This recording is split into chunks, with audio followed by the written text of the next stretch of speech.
Bonjour à toutes et à tous, bienvenue en Ile-de-France, enfin uniquement si vous êtes non-fumeur, car celles et ceux qui ont coutume de griller une cigarette dans de nombreux lieux publics à ciel ouvert vont devoir vite y renoncer. Depuis le 1er juillet, il est interdit de fumer dans les parcs, aux abords des abribus, aux abords des établissements scolaires également, sinon c'est 135 €. Est-ce qu'il faut étendre cette mesure aux terrasses des bars et des restaurants, comme le réclament certaines associations? On en débat en tout début d'émission. Nous ouvrirons ensuite notre page culture avec cette pièce que l'on pourrait classer dans la catégorie des grands classiques du théâtre français. Un fil à la patte se joue actuellement sur les planches du Lucernaire à Paris et nous recevrons deux comédiens qui rythment cette œuvre signée Georges Feydeau. Et enfin, une fois que les courses sont terminées, une fois que le ménage est fait, que faire ce week-end? Eh bien, c'est la question que l'on se pose. C'est vrai, chaque vendredi, Bernard Babkin arrive dans quelques minutes dans ce studio avec dans sa besace des spectacles, vous allez le voir, assez étonnants.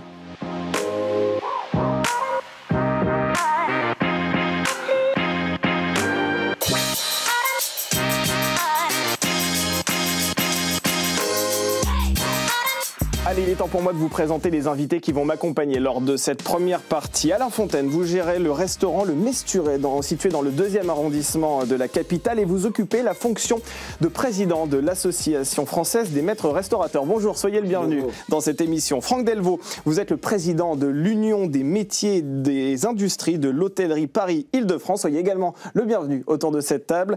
Thibaut Mercier, vous exercez la profession d'avocat et vous êtes à la tête du Cercle Droit et Liberté. Bonjour, soyez le bienvenu. Et enfin, David Saint-Vincent, vous êtes avec nous à distance et vous êtes psychologue, membre du réseau Fédération Addiction. Bonjour, soyez le bienvenu également dans ce rendez-vous. Alors je vous propose que l'on commence cette émission, si vous le voulez bien, avec cette nouvelle mesure qui, c'est vrai, fait beaucoup débat. Depuis le 1er juillet, la cigarette est interdite dans de nombreux lieux publics à ciel ouvert, les parcs, les abribus, les établissements scolaires, les stades. Je vais reprendre le verbe utilisé par Georges Pompidou en 1966, mais est-ce que le gouvernement a l'intention d'emmerder les Français ? Bah là, on a une preuve supplémentaire d'un gouvernement qui s'occupe de micro-choses sociales plutôt que de traiter les gros problèmes. Et là, on vient emmerder le fumeur dans des lieux publics où avant ça ne dérangeait personne, c'est-à-dire des parcs, des plages, des lieux à ciel ouvert. Alors on dit que c'est pour la santé des enfants, retirer la cigarette de tous les lieux de sociabilisation quotidienne des jeunes, comme a dit le site officiel du gouvernement. On se demande jusqu'où ça va aller parce que là on est dans la démesure totale. Est-ce que ça vaut vraiment le coup d'interdire la cigarette sur une plage à 7 h du matin ou par temps de pluie? Est-ce que ça vaut le coup d'interdire la cigarette dans un parc alors que les enfants sont à l'école par exemple?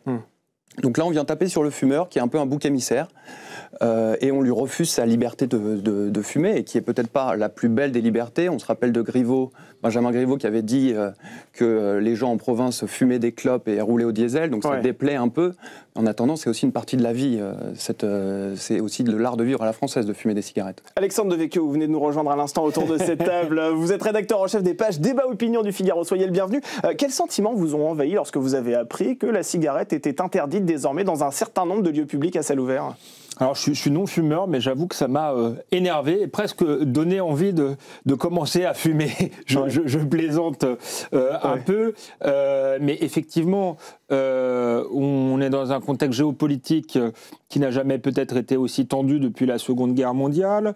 On est face à l'explosion des violences du quotidien et du narcotrafic, la montée de l'islamisme. On croule sous les dettes et apparemment pour le gouvernement, il n'y avait rien de plus urgent que d'interdire la cigarette sur les plages. Donc effectivement, je considère que c'est une loi liberticide, mais aussi que derrière tout ça, il y a effectivement la volonté peut-être d'éradiquer un certain art de vivre, puisque la cigarette existait aussi dans la littérature, dans le cinéma, et on a vraiment l'impression qu'on s'en prend à un certain type de citoyen qui serait le mauvais citoyen et le pire criminel, si vous voulez, en France, alors que je crois qu'il y a quand même d'autres choses à régler. Donc pour moi, c'est le symptôme d'un État qui est à la fois omniprésent et totalement impuissant.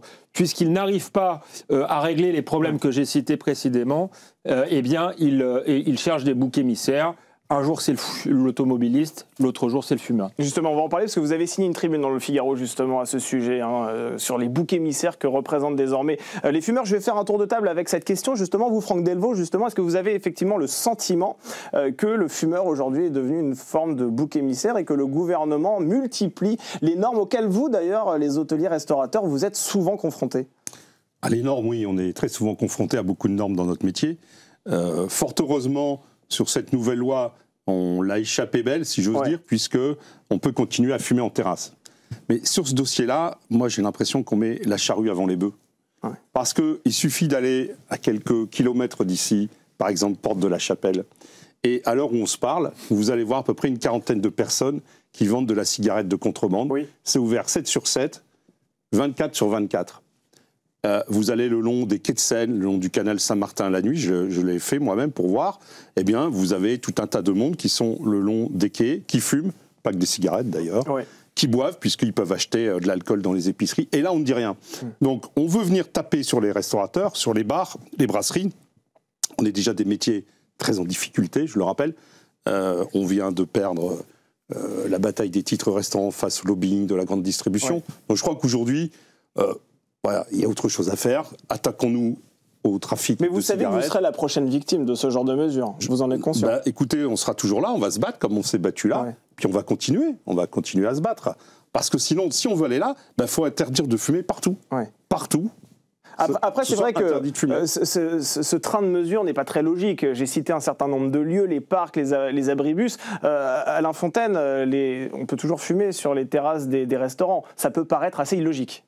Alors, heureusement, on peut encore fumer sur les terrasses des restaurants, et ça sera peut-être les restaurants et les bistrots, les cafés sont le dernier havre de liberté totale. Ouais. Où on peut parler, on peut s'interpeller. C'est là où vous avez la devise française qui se met bien en place, liberté, égalité, fraternité. Ouais. Alors, sur les mégots, sur les plages, parce qu'on parle, en fin de compte, sur les plages, on ne parle pas des fumeurs, on parle des mégots. Ça, c'est une question de discipline. Il faut juste former les gens à ne pas laisser leurs mégots dans le sable. Ça, c'est moche. Si vous voulez, il y a ne pas interdire les fumeurs, il ne faut pas les interdire. D'ailleurs, pendant le Covid, rappelez-vous, les buralistes sont restés ouverts. Ouais. C'est pas pour rien. Ça fait partie de l'équilibre de la société. Vous voyez ce que je veux dire? Il y a des gens qui ont besoin de fumer, ça fait partie de leur apaisement. Ouais. Qu'est-ce qu'on veut faire? On veut contraindre de plus en plus les gens. Alors il y a des batailles, vous ne les citez pas parce que ce n'est pas le sujet du jour, contre l'alcoolisme. Ouais. Il y a des batailles contre la cigarette. Il y a des batailles sur tout ce qui fait de nous des gens qui arrivons à vivre ensemble, à discuter. Les gens ne viennent pas sur les terrasses pour boire un coup, les fumeurs. Ils viennent parce qu'ils savent que sur une terrasse, c'est un espace de liberté. Et qu'ils vont pouvoir se détendre aussi. C'est un espace de détente. Alors, c'est à nous, les organisations professionnelles, mais aussi les associations, de trouver des solutions, parce qu'on va se faire attaquer, bien entendu, pour proposer à l'État peut-être des solutions, la terrasse partagée en deux, comme on l'avait fait pour les restaurants. On peut imaginer une terrasse fumeur et une terrasse non fumeur. Moi, je pense que ça va aller vers là, mais il faut surtout pas interdire la cigarette. Moi, je suis non-fumeur, je suis comme monsieur. J'ai pas de souci avec ça. Mais on a perdu la bataille des cafés du matin. Je veux dire, on l'a perdu. Les coffee shops nous ont envahis. On l'a perdu quand on a interdit la cigarette dans les lieux publics. Le petit café du matin avec le petit noir et le journal, c'était ça. Ouais. On l'a perdu. Les coffee shops sont arrivés et la machine Nespresso dans les entreprises. Il faut pas perdre ce combat-là. Est-ce que vous n'avez pas l'impression aussi que le gouvernement infantilise d'une certaine manière, Alexandre Devecchio, les Français avec ce type de mesures d'interdiction? On a l'impression qu'aujourd'hui, la mode, c'est d'interdire finalement. Oui, je dirais surveiller, interdire, taxer. C'est un peu le triptyque du gouvernement. Et vous avez raison de parler d'infantilisation. Ça rappelle le Covid. On se demande si les fumeurs vont avoir besoin d'un QR code désormais pour pouvoir fumer. Encore une fois, moi je crois que c'est paradoxal. Ça révèle à la fois, je dirais, une forme de décivilisation et une forme d'impuissance de l'État. De décivilisation parce que vous l'avez dit quand même, c'est vrai que ce qui peut gêner sur la plage, c'est les gens qui jettent leurs mégots sur le sable ou qui fument sur leurs voisins quasiment, alors qu'autrefois, vous pouvez fumer et demander poliment est-ce que ça dérange ou pas, et puis on n'est pas obligé de jeter son mégot partout. Mais ça relève d'un problème de civisme et qui, par ailleurs, est généralisé dans toute la société, et un civisme qui peut aller jusqu'à une forme d'ensauvagement et de très grande violence. Et on voit que là, l'État est totalement démuni face à ça.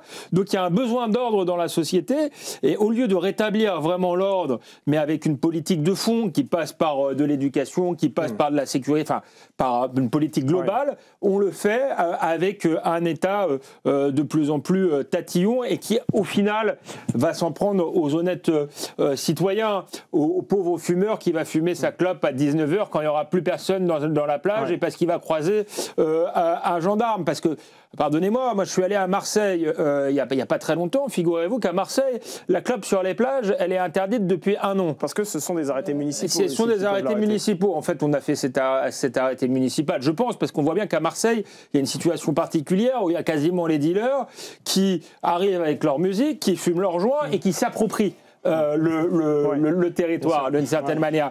Mais on voit bien que l'interdiction de la clope n'a servi à rien. Ils sont toujours là, ils occupent toujours le territoire. Donc on va taper sur les honnêtes gens, comme on dit aujourd'hui, parce qu'on ne peut pas taper sur les vrais délinquants. Est-ce que c'est à cause de ce manque de civisme, ce manque de savoir-vivre d'une certaine manière que l'on est obligé à en venir à ce type de mesures d'interdiction? Parce que justement, à une époque, c'est vrai, les personnes pouvaient se mettre à l'écart lorsqu'elles dérangeaient avec leurs cigarettes. Aujourd'hui, comme il y a une forme d'individualisme, on est obligé peut-être de légiférer? C'est sûr, mais est-ce que c'est le rôle de l'État de légiférer? C'est plutôt aussi le rôle des parents d'éduquer leurs enfants. Bon, on en veut beaucoup à l'État de prendre ces mesures, mais il faut aussi comprendre qu'elles sont demandées par les citoyens.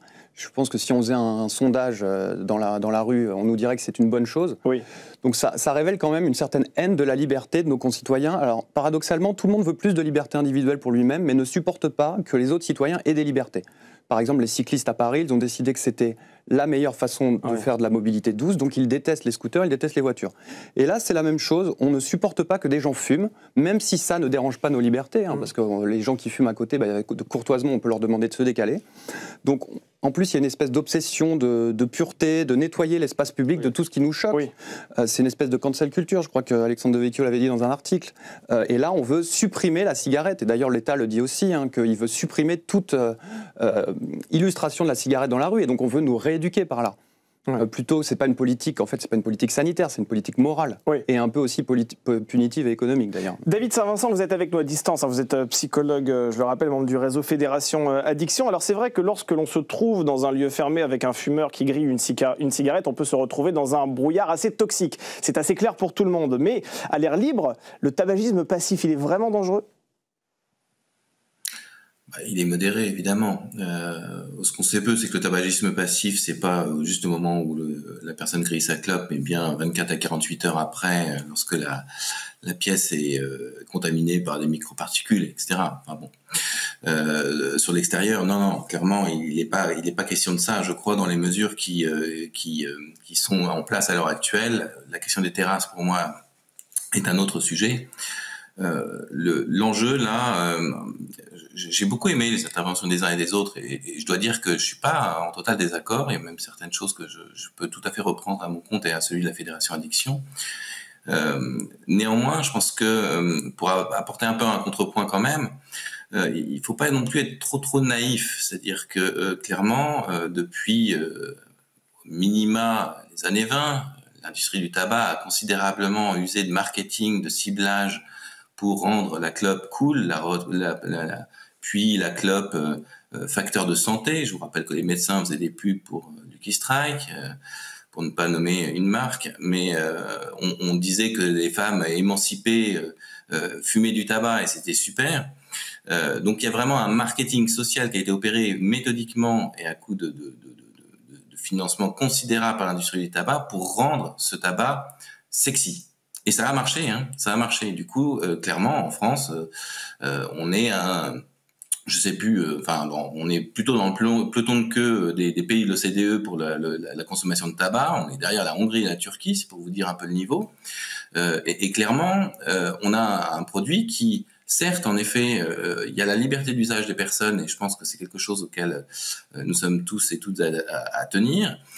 Néanmoins, c'est un produit dont on peut devenir dépendant et qui est probablement la drogue qui tue le plus. Enfin, c'est même pas probablement. Mais David Saint-Vincent, très concrètement, si on est exposé, 15 000 morts par an. David Saint-Vincent, très concrètement, si on est exposé pendant juste quelques secondes à la terrasse d'un café, par exemple, à des volutes de cigarettes, est-ce que à ce moment-là, c'est toxique? Est-ce que c'est dangereux pour nos poumons, ou bien est-ce que le corps l'assimile facilement et finalement il n'y a pas de problème sanitaire?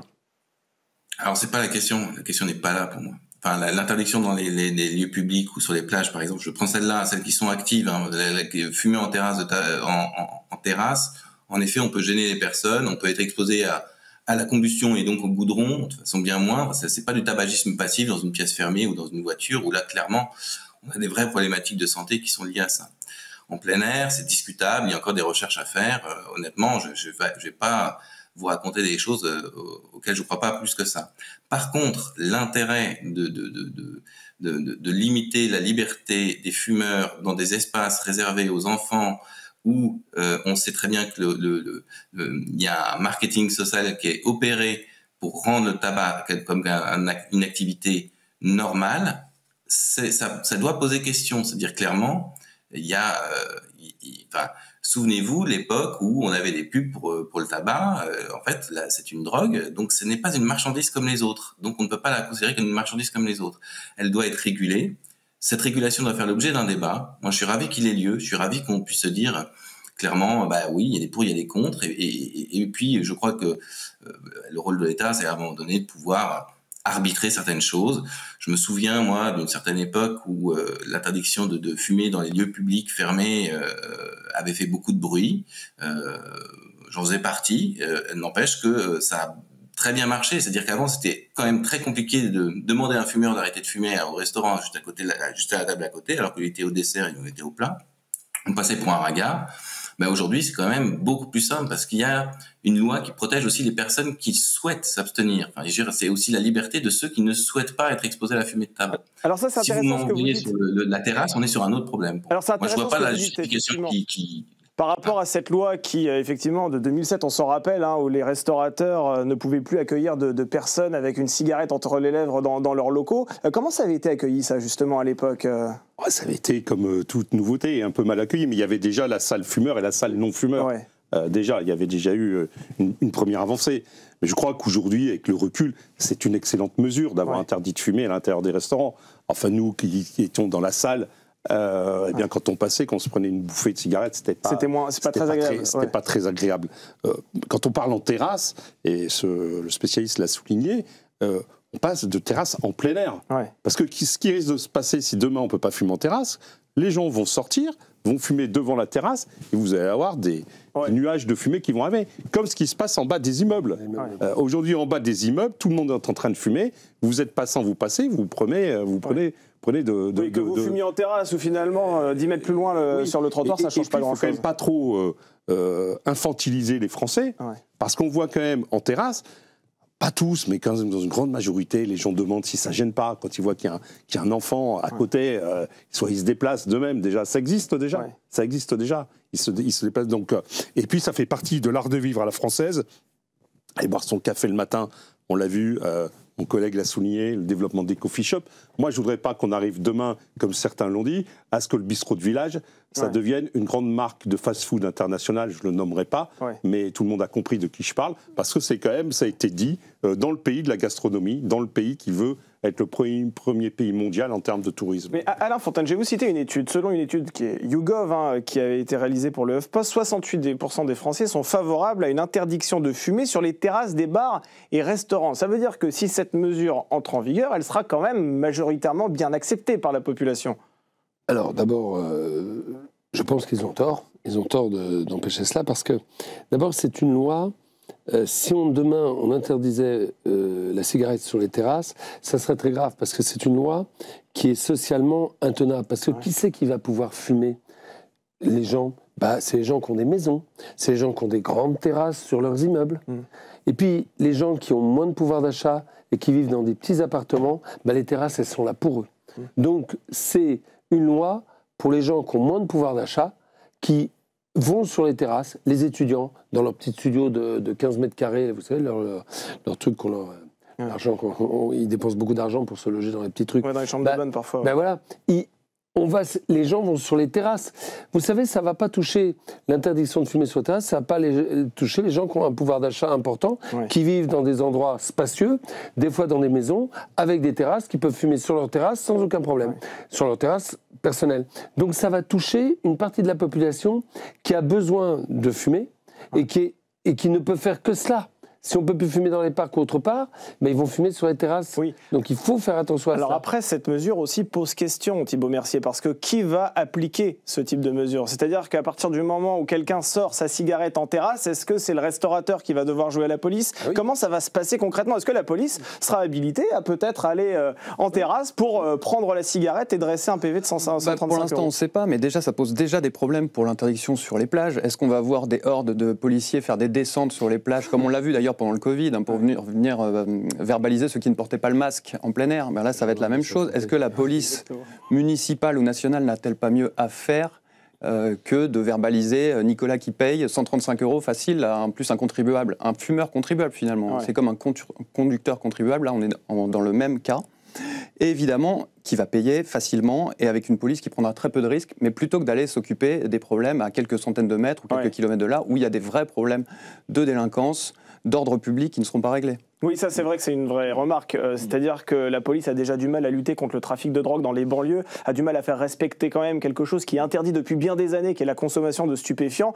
Et aujourd'hui, on nous explique que peut-être il y a des policiers qui vont dresser des PV face à des gens qui utilisent la cigarette à 50 mètres d'un abribus. Oui, tout à fait. On plaisantait, je l'avais écrit dans ma chronique, c'est le gendarme de Saint-Tropez. Si vous voulez, il y a quelque chose de grotesque là-dedans, surtout face au défi sécuritaire qui est le nôtre aujourd'hui.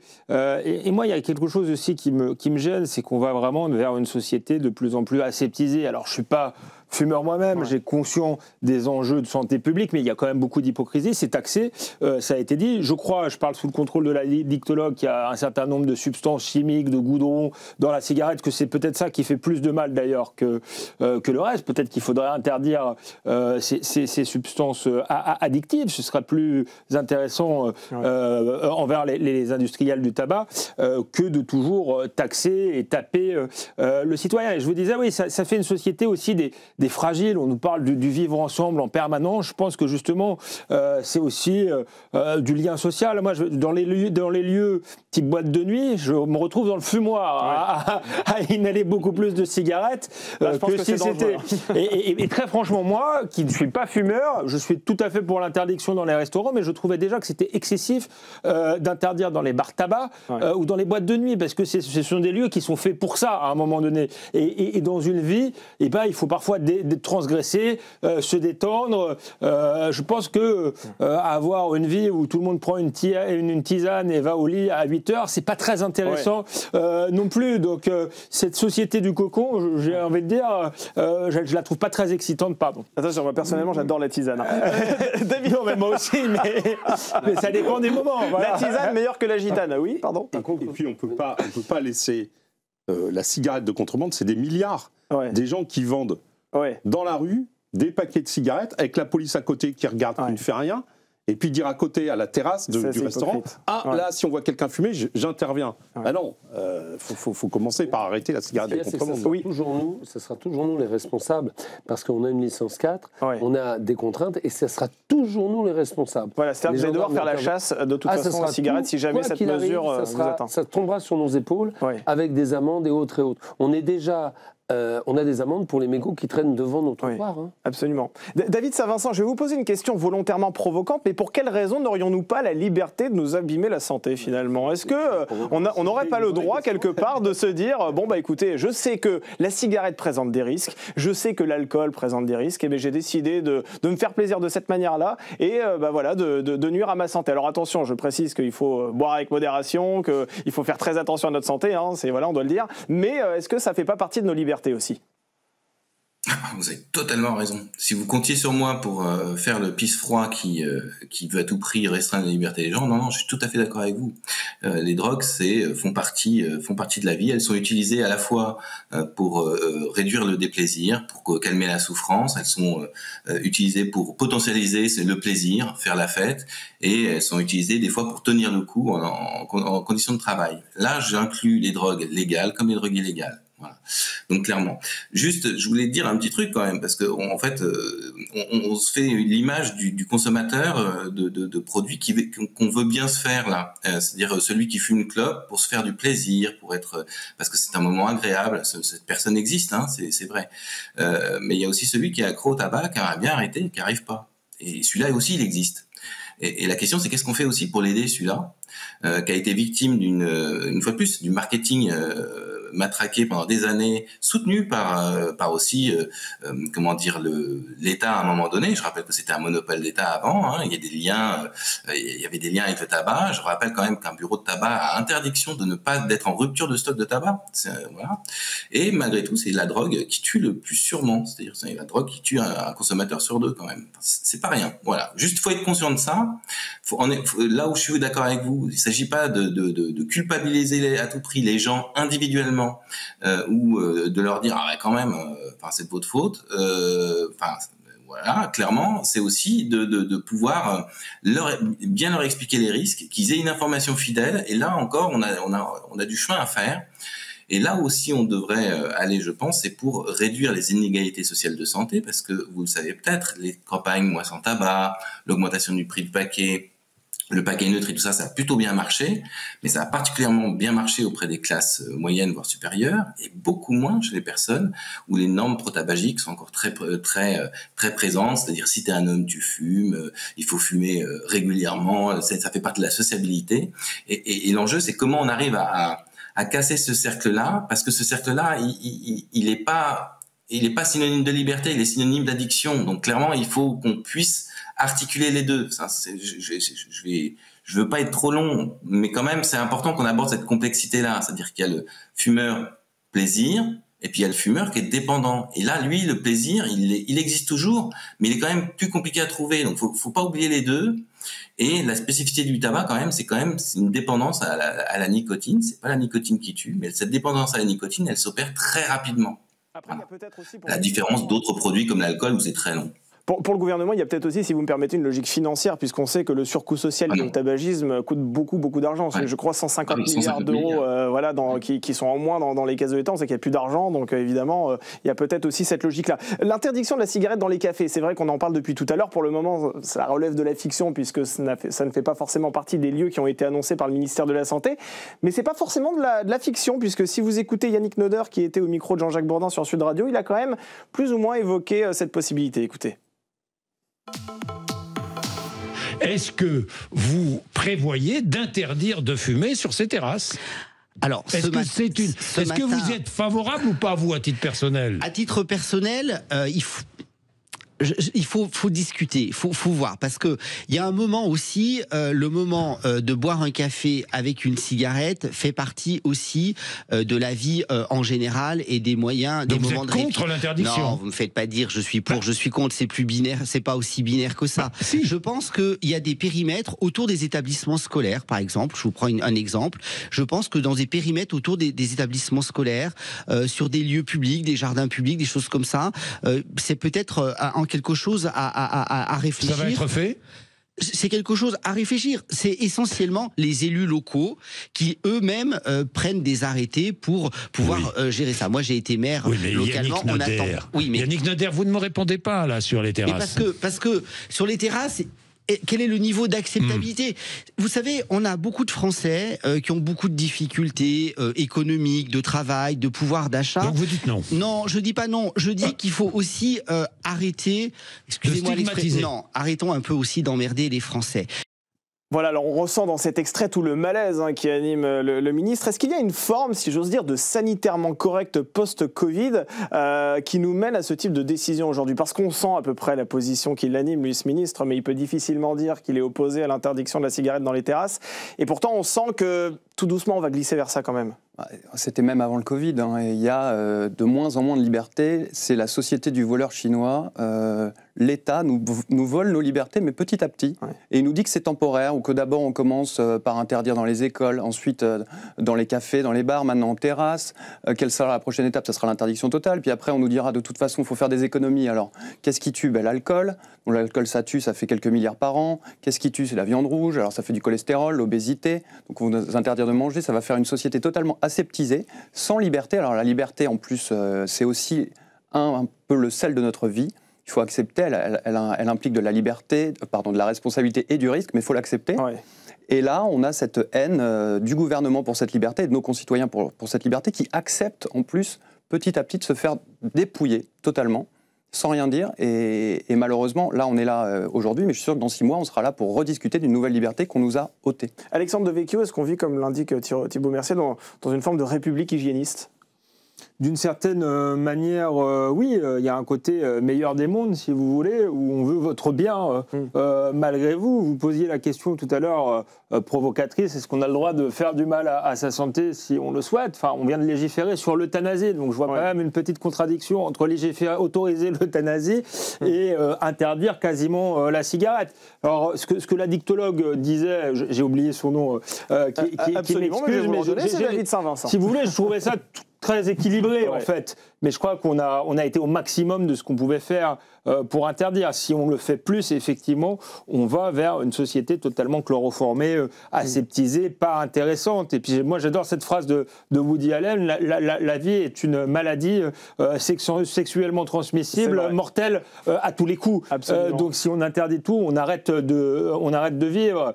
Donc non, j'ai pas envie d'être contrôlé comme ça par un État qui par ailleurs est impuissant à nous protéger. Là, on ne peut pas se protéger nous-mêmes, si vous voulez, parce que pour le tabac, c'est une question de liberté individuelle, même si j'entends effectivement qu'il y a des gens qui sont addicts et qu'il faut trouver un équilibre. Mais je crois que l'équilibre, on l'a trouvé, aller plus loin serait déraisonnable. Une dernière question peut-être pour vous, messieurs. Si jamais un jour le tabac devenait interdit sur les terrasses des cafés, est-ce que vous redoutez une baisse de fréquentation? Vraiment ? Oui, bien sûr, il y aura une baisse de fréquentation, parce que demain, après le tabac, ce sera quoi? Il y a déjà eu un moment l'Europe qui a réfléchi, dire on peut boire qu'une pinte, pas 2 pintes. Donc on va dire demain une seule pinte, seulement 2 verres de vin, pas 3 verres de vin. Et puis demain, pas de plat en sauce. Interdiction de la cuisine au beurre. Interdiction de la cuisine au beurre. Pas de chantilly avec le dessert. Ce sera quoi demain? Si on veut, on se veut le pays de la gastronomie et le premier pays mondial en termes de tourisme. Là, c'est mal parti avec ce genre de mesures, à moins, comme j'ai dit, qu'on veuille qu'au fin fond des villages, eh bien, ce ne soit plus un bistrot que défend mon collègue Alain, mais plutôt une grande enseigne internationale de fast-food ou d'autres choses. Vous partagez cet avis, vous redoutez vraiment une douleur très, très intense si jamais... Oui, alors là, je pense qu'on va perdre effectivement beaucoup de clientèle, parce qu'il y a une clientèle qui vient sur nos terrasses pour fumer, parce que c'est là où ils savent qu'ils peuvent fumer. À nous... Alors, d'abord, aux organisations professionnelles de se battre, parce que je pense que c'est la dernière limite, qu'après, effectivement, il y aura l'alcool. L'ONS va demander à l'ONU que, par exemple, l'alcoolisme soit défini comme une maladie non transmissible. Heureusement, mais maladie non transmissible. Mais vous voyez ce que je veux dire? On avance. Donc, je pense que là, il va falloir trouver des solutions, apporter des solutions au gouvernement pour leur dire ça peut continuer comme ça, à nous d'être responsables. On est tous des chefs d'entreprise. On n'est pas des enfants, on va s'organiser, mais c'est la dernière limite parce qu'après, et ces messieurs ont raison, ça ira obligatoirement plus loin. Eh bien, merci à vous 5 d'avoir été dans cette première partie, débat très intéressant. On poursuit cette émission avec un vaudeville que l'on redécouvre à chaque fois avec gourmandise.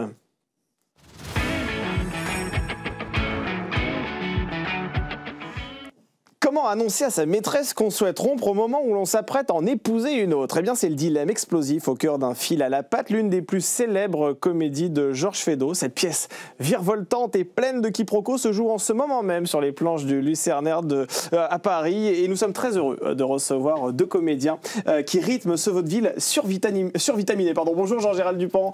Bonjour. Bienvenue sur ce plateau. Merci. Bonjour Selma Hubert, soyez la bienvenue dans cette émission. Merci. Alors vous faites partie de l'école d'art dramatique du Lucernaire, si je ne me trompe pas. Ça représente quoi pour vous de jouer du Georges Feydeau?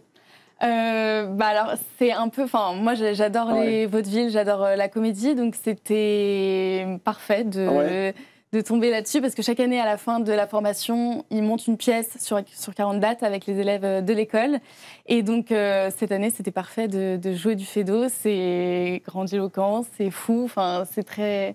très agréable. Pour vous aussi, Jean-Gérald Dupont, ça représente quoi exactement? Moi, j'adore exactement l'humour. En fait, j'ai plutôt un jeu tourné vers la comédie. Et c'est vrai que à chaque fin de formation, on propose un grand classique. Donc, ça peut être du Molière, ça peut être... là, pour le coup, c'est du Feydeau. Et donc, on est très content d'avoir cette pièce. En plus, c'est une pièce qui est rafraîchissante, qui fait rire en ce moment. Et on a beaucoup de plaisir à la jouer avec nos camarades, du coup... Et qu'est-ce qui vous plaît dans ce classique en particulier? Parce que Georges Feydeau a évidemment signé de nombreuses pièces qui sont mythiques. Hein. Un fil à la patte en fait évidemment partie. Dans cette pièce en particulier, vous, qu'est-ce qui vous plaît à titre personnel? Moi, j'ai un rôle, en fait, je joue le général, donc Irigoyen. Voilà. J'ai 2 rôles en vrai, mais donc, dans une distrib, j'ai ce général Irigoyen. Ouais. Qui est grandiloquent, qui est richissime, voilà, qui aime beaucoup l'argent, c'est vrai, et qui est vraiment très amoureux de Lucette Gauthier, donc le personnage principal, qui vient lui faire la cour, et il est très drôle. Enfin, moi, j'adore jouer ce personnage. En tout cas, j'ai fait un petit peu dans un esprit candide et en même temps loufoque et en même temps un peu idiot. Voilà, je pense que c'est un bon mélange qui marche plutôt pas mal. Et vous, Selma, vous jouez quel rôle alors? Lucette Gauthier. Vous êtes Lucette, donc vous êtes celle qui est éperdument amoureuse, effectivement, de celui qui va se marier. Exactement. C'est terrible. Et qu'est-ce qui vous a plu, vous, dans ce rôle, à l'idée d'accepter de vous glisser dans la peau de ce personnage? J'aime bien parce qu'elle est complètement folle, donc j'adore parce que c'est très éloigné de moi, donc c'est ce qui me plaît.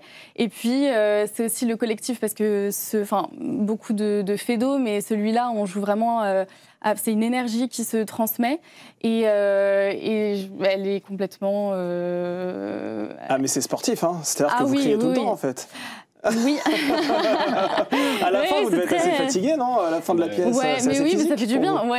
C'est une bonne fatigue, honnêtement. J'aime beaucoup. Et c'est vrai que le rythme est assez soutenu, effectivement. C'est vrai, vous partagez des points communs ou pas avec votre personnage? J'espère pas, non. Tu dis qu'il est assez éloigné, mais malgré tout, les comédiens ont tendance à nous dire qu'ils arrivent à puiser quand même de leur propre personnalité. On parle de nous quand même, parce qu'on a une liberté aussi de création du personnage où les metteurs en scène nous ont laissé libre de créer et donc forcément on part de soi et voilà, mais peut-être un brin de folie, mais pas autant quand même. Je suis pas rivée sur mon amant. Après, on vous jugera pas. Hein.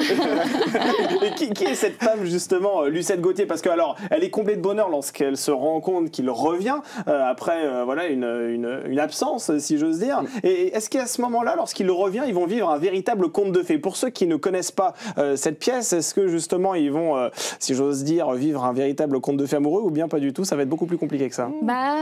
Pas du tout, non. Non, parce que elle est très heureuse de le retrouver, sauf que lui, il doit rompre le soir même et que toute la pièce se passe autour de ça, parce qu'il va devoir trouver le moment pour lui dire que c'est terminé. En même temps, il doit épouser Viviane Duverger, la bourgeoise, et donc forcément, elle... et puis, il y a tout un tas de personnages qui arrivent, de Fontanet, Bouzin, et ça va un peu mettre en péril son projet. Et il n'arrive pas à annoncer qu'il a envie de rompre pour pouvoir se marier avec une autre femme. C'est terrible, ça, il manque de courage. Il y a du manque du courage un peu, mais il y a aussi à chaque fois des situations rocambolesques qui arrivent et qui font que il n'arrive jamais à rompre avec Lucette, qui est coincée. À chaque fois, il y a toujours un personnage qui arrive, une situation il peut... Mais lui, il faut qu'il garde la face à un moment donné. Comment il fait exactement? Parce qu'il ne faut pas qu'il montre qu'il va se marier finalement. Et justement, c'est ça son enjeu en fait, effectivement. C'est de le cacher. De le cacher. Il est toujours en train d'inventer des mensonges plus gros les uns que les autres en fait, pour faire croire à Lucette qu'il vient pas rompre avec elle, qu'il va pas se marier du tout. En fait, son mariage est annoncé dans le journal Le Figaro. Oui, bien sûr. Très excellent journal. On en entend beaucoup parler dans la pièce. Et du coup, il y a des Figaro qui sortent à chaque fois sur scène en fait, donc il faut qu'à chaque fois... Il y a un énorme Figaro. Voilà, ça on peut pas le dire, il faut venir voir la pièce pour voir ce Figaro monumental. Absolument, c'est une pièce de qualité. Et votre personnage, donc le général, lui par contre, il a jeté tout son dévolu sur Lucette. Il est amoureux éperdument de Lucette, il ne voit qu'elle, c'est l'eau faite quoi. Et vous n'avez strictement rien à cirer, en fait c'est ça. J'ai un petit peu d'affection, mais c'est surtout les cadeaux qui m'offrent qui sont géniaux. Mais non, le général, moi, Lucette est folle de Bois d'Anguin, donc non, elle n'a que d'ailleurs, faire. elle ne se rend pas forcément compte des autres hommes qui peuvent la convoiter. C'est-à-dire qu'elle n'a tellement Dieu que pour Bois d'Anguin qu'elle ne voit pas les hommes qui gravitent autour d'elle. Oui, en fait, c'est le seul personnage honnête avec Firmin, qui est le domestique de la pièce, qui est fidèle et qui est honnête parce qu'elle est très amoureuse, mais effectivement... Qui est un peu candide aussi, du coup. Oui. Dans cette naïveté, en fait, du coup... Et est-ce que Boisdanguin, finalement, il représente toute la lâcheté qui peut animer un homme dans ce type de moment? Oui. Oui, c'est vrai. On peut dire que ça, excusez-moi, c'est un cri du cœur. On n'a pas apprécié, vous êtes d'accord? Exactement, ça c'est sûr. Oui, là, ça sentait l'expérience. On peut dire que c'est quand même une satire sociale, cette pièce, effectivement. C'est un peu en... Enfin, ça... Voilà, c'est d'actualité, non, mais en tout cas, ça pourrait très bien ça traverse ces époques assez... C'est universel. Oui, c'est ça, absolument. C'est quelque chose, c'est finalement un personnage auquel on pourrait aussi s'identifier d'une certaine manière. Oui, puis on s'y attache parce qu'on voit bien qu'il est dans le pétrin, il sait pas, puis il a ce lien avec le public où c'est là justement où il se livre et où... parce qu'il fait beaucoup d'apartés vers le public en fait, dans son jeu. C'est ça, le vaudeville. Feydeau écrit comme ça beaucoup et donc on interpelle le public et tout se joue un peu de cette façon entre l'histoire et le public. Donc du coup, il y a un truc un peu immersif en fait, voilà. Donc c'est un peu un sentiment de, on s'attache un peu au personnage effectivement. Et Lucette, vous diriez que c'est une victime de Boisdanguin ou bien que c'est une manipulatrice? Parce que la vérité, c'est que beaucoup d'hommes tournent autour d'elle. Vous faites tourner la tête de tous les hommes. Ça vous a pas plu c'est pas ça. Moi, j'ai bien aimé, mais voilà, il faut reconnaître qu'on se sent un petit peu mené par le bout du bec. Non, mais oui, non, c'est pas une victime parce que je pense que elle l'aime, mais elle est pas non plus prête à tout accepter. Mais à la fin, s'il y a un petit peu de manipulation, mais... Quand même, Et oui, c'est vrai qu'elle se rend compte que tous les hommes, finalement, la courtisent. Et vous, votre personnage, comment vous le décririez, justement? Vous, il est prêt à donner beaucoup d'argent pour arriver à ses fins, en gros, c'est ça? Je pense qu'il voit la vie, en fait, par l'argent. Hein. C'est quelqu'un qui est vraiment très... qui est vraiment tourné vers l'argent. Tout s'achète pour lui. Et l'argent, d'ailleurs, n'a pas vraiment il perd tout son argent, donc par exemple au baccarat, en fait, il est ruiné, mais il est pas ruiné, mais il perd beaucoup d'argent du coup, mais c'est pas pour lui, c'est une bagatelle quoi. Il le dit, c'est une bagatelle. Est-ce que c'est en ça que cette pièce finalement est intemporelle, comme le moteur c'est l'argent et que dans la société actuelle dans laquelle on vit, l'argent ça reste le nerf de la guerre. C'est pour cette raison aujourd'hui qu'un fil à la patte traverse les années, les décennies sans forcément prendre de rides? Oui, puis c'est aussi l'histoire autour de ce triangle amoureux, c'est la critique de la bourgeoisie, ça réunit plein de thèmes, de sujets, donc je pense que c'est ça qui marche. Et les comédiens aussi qui sont beaucoup ensemble et on prend beaucoup de plaisir à jouer ensemble surtout. Donc c'est ça qui marche bien, je pense. Parce que vous êtes de nombreux comédiens, il faut le préciser, c'est-à-dire que vous répartissez les rôles, si j'ose dire. Ça, vous jouez pas forcément tous les jours, comment ça se passe? En fait, il y a 3 équipes de 9 comédiens, on est 20. Donc il y a 3 généraux, il y a 3 Lucettes par exemple. Moi je joue dans 2 distributions, donc j'ai le rôle du général et également je fais le rôle de Cheneviette qui est donc l'ancien mari de Lucette. Donc voilà, donc on est 3 équipes effectivement et on a dû travailler comme ça avec 3 distributions. Donc on regardait les copains créer leurs personnages et puis du coup on devait s'identifier un peu mais sans trop prendre un petit peu du jeu de la personne, de ce qui se passe et du coup créer nous-mêmes nos personnages. Donc ça c'était intéressant donc pour le travail. Et il y a combien de Lucettes au total? 3 Lucettes. Et quand vous regardez les 2 autres, vous en pensez quoi? Je trouve que c'est génial parce que les 2 autres... Vous critiquez, allez-y. Non, pas du tout, c'était pas le but. Non, chacun a sa personnalité. Non, mais pour le coup, non, chacun, elles sont, tout le monde est bien parce qu'on aborde le rôle de manière très différente et ça marche pour chacune, donc c'est super. Et en quoi la mise en scène est-elle spécifique? Un mot sur cette mise en scène quand même, parce que c'est vrai que cette pièce a été jouée, rejouée des dizaines de fois. La mise en scène est signée Florence Lecor et Philippe Persson. Qu'est-ce que vous pouvez nous en dire justement? En quoi est-elle si singulière? Alors, parce que ça fait 10 ans donc qu'ils ont l'école du Lucernaire et à la fin de formation des 2 ans, ils montent une pièce qu'on joue sur 40 dates et à chaque fois, donc c'est du classique et c'est une mise en scène qui est complètement décalée. Au début, ils nous préviennent en plus, ils nous disent ça peut faire peur mais au final, c'est génial parce que ça marche toujours. C'est l'esprit cartoon, c'est très rythmé, ils ont voulu se rapprocher très près de l'énergie du texte parce que ça va vite, en fait, il faut être précis avec Feydeau. Et donc ça marche parce qu'il y a tout le temps quelque chose qui se passe et il y a de la musique, les lumières qui sont signées Tom Bouchardon, elles sont incroyables. Et les décors, tout ça, en fait, ça respecte les codes Feydeau et c'est très coloré. Mais c'est pas un décor imposant, en fait. Il y a un canapé, il y a un paravent, il y a 2 tableaux et en fait, on fait des changements à vue entre les actes. Donc, le décor change totalement. Oui, il y a 3 actes, 3 décors différents avec des éléments qui sont repris, parfois dans un décor ou 2, mais voilà, donc c'est assez rythmé, effectivement. Même ça les changements de décor participent à la mise en scène, finalement. spectacle. Eh bien, merci beaucoup Jean-Gérald Dupont, merci beaucoup Selma Hubert d'avoir été sur ce plateau. Donc on recommande bien évidemment cette pièce, Fil à la patte, qui se joue actuellement au Lucernaire à Paris. Merci beaucoup d'avoir été autour de cette table et on poursuit cette émission avec d'autres recommandations spectacles. C'est dans votre dernière chronique, par ici les sorties.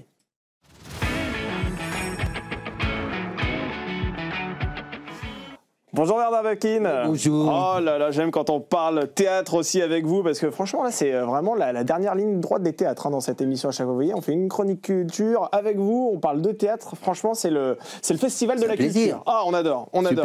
Bon, vous êtes toujours journaliste à Madame Figaro, vous nous confirmez ça? Jusqu'à nouvel ordre, j'espère que lundi prochain ça sera pareil. Bon écoutez, on vous le souhaite, on vous le souhaite. Ici on commençait notre week-end culturel au théâtre de Poche-Montparnasse, Bernard, parce que cet établissement a décidé de rendre hommage à Tchekhov, c'est pas la première fois d'ailleurs. Au programme 2 pièces, La demande en mariage et L'ours. Alors déjà la question qu'on va se poser, pour quelle raison ces 2 pièces sont-elles proposées au même moment? Parce que c'est 2 pièces de théâtre là dont on parle. Oui, alors ils ont appelé le spectacle, ils ont appelé ça Tchekhov à la folie. Donc peut-être folie, la folie des personnages. Oui. C'est 2 pièces courtes de Tchekhov. Tchekhov, il a commencé par écrire Ivanov. C'est pas une pièce longue et pas forcément drôle, qui n'a pas marché du tout.